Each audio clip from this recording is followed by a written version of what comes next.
السلام علیکم ورحمۃ اللہ وبرکاتہ۔ آپ کا سوال نہایت ہی اہم سوال ہے۔ دیکھیں، اللہ رب العالمین نے قرآن مجید میں ہمیں حکم دیا ہے کہ فاسألوا اہل الذکر ان کنتم لا تعلمون بالبینات والزبر، کہ اہل علم سے ان چیزوں کے بارے میں سوال کرو جو تم نہیں جانتے، لیکن بالبینات والزبر، اہل علم کی بھی باتوں پر تم نے اندھا دھند یقین نہیں کرنا، بلکہ ان سے دلائل مانگنے ہیں، برہان مانگنا ہے، دلیل مانگنی ہے کہ ہمیں اس چیز کی دلیل دی جائے۔ علماء کی بات بھی، چاہے وہ کتنا ہی بڑا عالم کیوں نہ ہو، حتیٰ کہ صحابہ کرام رضوان اللہ علیہم مجمعین کی بات بھی آنکھیں بند کر کے تسلیم نہیں کی جا سکتی۔ صرف اور صرف صحابہ رسول اللہ صلی اللہ علیہ وسلم ایسی مبارک ہستی ہیں جن کی بات آنکھیں بند کر کے سرخ میں تسلیم کیا جائے گا، کیونکہ ان کی بات اللہ رب العالمین کی بات ہے اور اس کے اوپر کسی طرح کی کوئی کلام، کوئی گفتگو، کوئی شک، کوئی شبہ نہیں ہو سکتا۔ صحابہ کرام رضوان اللہ علیہم مجمعین کی ہم وہ بات قبول کریں گے جو وہ اللہ کے رسول صلی اللہ علیہ وسلم کی سنت کے فہم میں ہمارے سامنے بیان کریں گے، ہم ضرور قبول کریں گے۔ لیکن صحابہ کرام اگر کوئی اپنی مرضی سے بات کر رہے ہوں اور وہ رسول اللہ صلی اللہ علیہ وسلم کی بات سے موافقت نہیں کرتی، ہم اسے قطعاً نہیں مانتے۔ اور جیسا کہ حدیث میں آتا ہے عبداللہ ابن عباس رضی اللہ عنہ کے بارے میں، ان کے سامنے کسی نے آگے کہا کہ عمر اور ابو بکر رضی اللہ عنہم وہ اس طرح کرتے ہیں اور اس طرح کرتے ہیں، تو عبداللہ ابن عباس غصے میں آ کر کہنے لگے، اللہ کی قسم، میں تمہیں اللہ کے رسول کی باتیں بیان کر رہا ہوں اور تم مجھے ابو بکر اور عمر کی باتیں بیان کر رہے ہو۔ اگر تم نے یہ روش نہ چھوڑی، اللہ رب العالمین تمہارے اوپر اپنے عذاب کو مسلط کر دے گا۔ اتنی بڑی بات ہے۔ تو یاد رکھیں، اللہ کے رسول کے بعد اس کائنات میں کوئی ذات ایسی نہیں جس کی بات کو حرف آخر سمجھ کے آنکھیں بند کر کے تسلیم کر لیا جائے۔ اب یہ آپ کا سوال کہ علماء سے سوال کیا گیا، انہوں نے غلط بتا دیا۔ سب سے پہلے تو سوال کیا ہی ایک ایسے عالم سے جائے گا جو صحیح معنوں میں عالم ہو، جس کی علمیت کے اوپر لوگوں کو یقین اور اعتماد ہو۔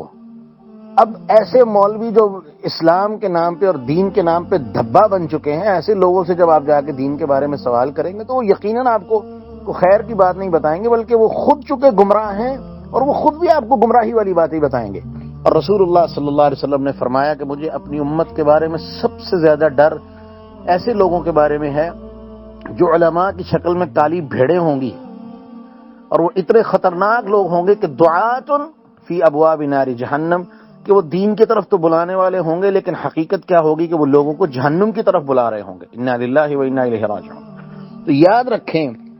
لوگ سب سے پہلے اس عالم سے جا کے سوال کریں جو ثقہ ہو، بہترین ہو، جس کی علمیت کے بارے میں لوگ گواہی دیتے ہوں کہ یہ بہترین عالم ہے، اس سے سوال کریں۔ نمبر 2، آپ نے اس سے سوال کیا، اس نے جواب دیا، کوئی دلیل بھی دی۔ سب سے بڑی چیز یہ ہے کہ سوال کرتے ہوئے، کسی بندے سے سوال کرتے ہوئے اس سے دلیل مانگی جائے گی۔ آنکھیں بند کر کے اس کی بات پہ کوئی یقین نہیں کیا جائے گا، اس سے دلیل مانگی جائے گی، چاہے وہ کتنا ہی بڑا عالم کیوں نہ ہو۔ جب تک وہ دلیل نہیں دے گا اس کی بات اور اس کا سوال معتبر نہیں ہوگا،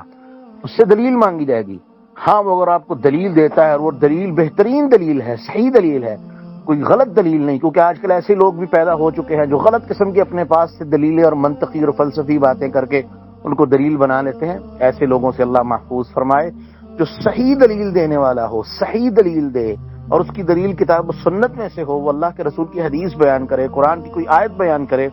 اور اس کے بعد وہ آپ کو مسئلہ بتائے، تو بات آپ یقین کر لیں کہ اس نے آپ کو صحیح مسئلہ بتایا ہے۔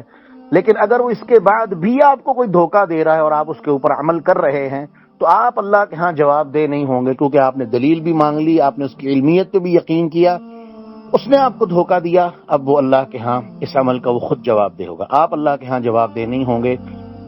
آپ اللہ کے ہاں بری الذمہ ہیں۔ وہ بندہ جس نے اس سوال کا غلط جواب دیا، آپ کو گمراہ کرنے کی کوشش کی، وہ اللہ کے ہاں اس کا جواب دے ہوگا، آپ جواب دہ نہیں ہوں گے۔ ہاں، ایک بات یاد رکھیں، کسی نے آپ کو گمراہ کر دیا، لیکن کسی بندے نے آپ کی اس گمراہی والے طرز عمل کو دیکھ کے آپ کو بتایا کہ نہیں، یہ غلط طریقہ ہے، صحیح بات یہ ہے،